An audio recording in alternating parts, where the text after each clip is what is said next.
কারণ ফেব্রুয়ারিতে নির্বাচন হওয়ার ক্ষেত্রে বাংলাদেশ জামাত ইসলামের কোনো ধরনের কোনো আপত্তি নেই। খসরু ভাই বলছে এটা আবার বলার জন্য, আমি এটা আবার দুইবার বলি। আমরা বলেছি যে ডিসেম্বর থেকে এপ্রিল, এর মাঝে ফেব্রুয়ারি এখানে কন্টেইনড, সুতরাং এখানে আমাদের কোনো আপত্তি নেই। এই জেনেতনার ইলেকশন চাই না মানে আমরা ইলেকশন চাই না, এই বিষয়টা না, একটা ভুল ব্যাখ্যা দেওয়া হচ্ছে এবং সন্দেহ তৈরি করা হচ্ছে। আর জেনাতন ইলেকশন যদি কেউ চান, আমরা তাদেরকেও চাই না। আমরা শুরু থেকে বলেছিলাম যে বিচার এবং সংস্কার এই দুটি আমাদের জন্য এই মুহূর্তে সুযোগ আছে, প্রয়োজন আছে তো সবসময় প্রয়োজন ছিল, কিন্তু এখন সুযোগটা তৈরি হয়েছে। এই অপরচুনিটিটাকে আমাদের সকলে আন্তরিকভাবে কাজে লাগানোর চেষ্টা করা উচিত বলে আমরা মনে করি। 2 নম্বর হচ্ছে একটা ডেমোক্রেটিক গভর্নমেন্ট তো অত্যন্ত জরুরি। তার আগে আমি বলতে চাই 4টি বিষয়ে বোধহয় আমরা ঐক্যবদ্ধ হইতে পারি। এক হচ্ছে স্বাধীনতার সার্বভৌমত্ব, সেক্ষেত্রে আমাদের জনগণের ঐক্য এবং আমাদের সামরিক যে পর্যায়টি আছে সেটাকে সকলে বলেছেন স্ট্রেংথেন করা, আপগ্রেড করা, দিস ইজ ওয়ান। সেকেন্ড হচ্ছে আমাদের সাস্টেনেবল ডেমোক্রেসি, এটার ব্যাখ্যা আমরা সকলে, আমার চেয়ে আপনারা সকলে ভালো জানেন। 2 নম্বর হচ্ছে একটা ফেয়ার ইলেকশন, যেটার অভাবের কারণে বাংলাদেশ আজকে এরকম অবস্থায় পতিত হয়েছিল বিফোর 5th of August।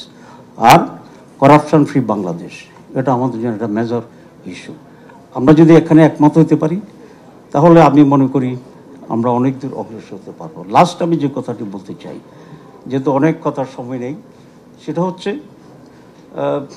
একটি ইলেকটেড ডেমোক্রেটিক গভর্নমেন্ট আমাদেরকে অনেক সমস্যার সমাধান করতে পারে। এক্ষেত্রে একই দল এক এক রকম কথা বললেও আমি মনে করি এখন 26-এর ফার্স্ট হাফে, যেটা ফেব্রুয়ারি বলা হয়েছে, সরকার জুলাই বলা হয়েছে, এখানে ফেব্রুয়ারিতে নির্বাচন হওয়ার ক্ষেত্রে বাংলাদেশ জামাত ইসলামের কোনো ধরনের কোনো আপত্তি নেই। কারণ আমরা শুরুতেই যেটা আমরা বলেছিলাম যে ডিসেম্বর টু জুন, তারপরে সে আমরা কনসাইজ আবার বলেছি ডিসেম্বর টু জুলাই। তো সুতরাং ফেব্রুয়ারি জুলাইয়ের ভিতরে পড়ে, এখানে কোনো অ্যাম্বিগুইটি কিছু নেই। খসরু ভাই বলছে এটা আবার বলার জন্য, আমি এটা আবার দুইবার বলি। আমরা বলেছি যে ডিসেম্বর থেকে এপ্রিল, এর মাঝে ফেব্রুয়ারি এখানে কন্টেইনড, সুতরাং এখানে আমাদের কোনো আপত্তি নেই। কিন্তু যে বিষয়টি আমরা বলছি, আমাদের আমিরও গতকাল বলেছেন যে জেনেতন একটা ইলেকশন আমরা চাই না। এই জেনেতনার ইলেকশন চাই না মানে আমরা ইলেকশন চাই না, এই বিষয়টা না, একটা ভুল ব্যাখ্যা দেওয়া হচ্ছে এবং সন্দেহ তৈরি করা হচ্ছে। আর জেনেতন ইলেকশন যদি কেউ চান, আমরা তাদেরকেও চাই না। কারণ এরকম জেনেতন ইলেকশন যারা করেছিল তাদেরকে তো আমরা বিতাড়িত করেছি।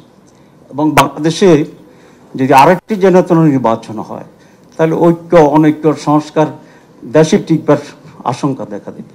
এটি হচ্ছে আমাদের বক্তব্য এবং আমরা এখানে সিরিয়াস। এক্ষেত্রে আমি মনে করি সকল রাজনৈতিক দলকে ঐক্যমত্য আসা উচিত এবং একটা ফেয়ার ইলেকশন কীভাবে হইতে পারে সে ব্যাপারে আমরা নিজেদের ভিতরে ডায়লগ করতে পারি among the political parties.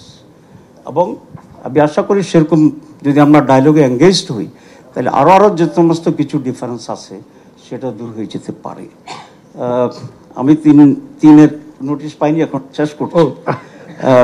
4 minute হয়ে গেছে, তাহলে ধন্যবাদ। আমার মূল কথা হচ্ছে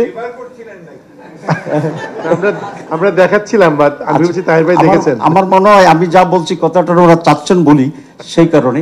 আর খসরু ভাই 1 মিনিট এমনি নিয়েছে আমার কাছ থেকে। যাই, আমার মূল কথা হচ্ছে এই যে আমাদের মাঝে তো ডিফারেন্স থাকবে। যেমন ট্রেডিশনাল ইলেকশনের বিপরীতে আমরা পিআর চাচ্ছি, আমরা লোকাল গভর্নমেন্ট ইলেকশন, জাতীয় ইলেকশনকে চাচ্ছি। এটা আমাদের দলীয় এজেন্ডা, অন্যদের অন্য এজেন্ডা আছে। সুতরাং প্রত্যেকের দলের এজেন্ডা ডিফারেন্ট হইলেই বানসালের ষড়যন্ত্র হচ্ছে, ইলেকশন চাচ্ছে না, ঠিক নাই, এগুলো বলাটা আমি মনে করি ষড়যন্ত্রের একটা অংশ হইতে পারে। তো সেই কারণে আমি মনে করি আমাদের যে সৌহার্দ্যভাব আছে, আমাদের যে আন্তরিকতা আছে, আমাদের রাষ্ট্রের ব্যাপারে, দেশের ব্যাপারে যে আমরা সিনসিয়ার আছি, এটাকে সামনে রেখে আমাদের ডিফারেন্সটাকে যত মিনিমাইজ করা যায় through dialogue, inter party through dialogue like this type of seminar, এটা আমাদেরকে সাহায্য করবে এবং আমরা পরাজিত হব না ইনশাআল্লাহ।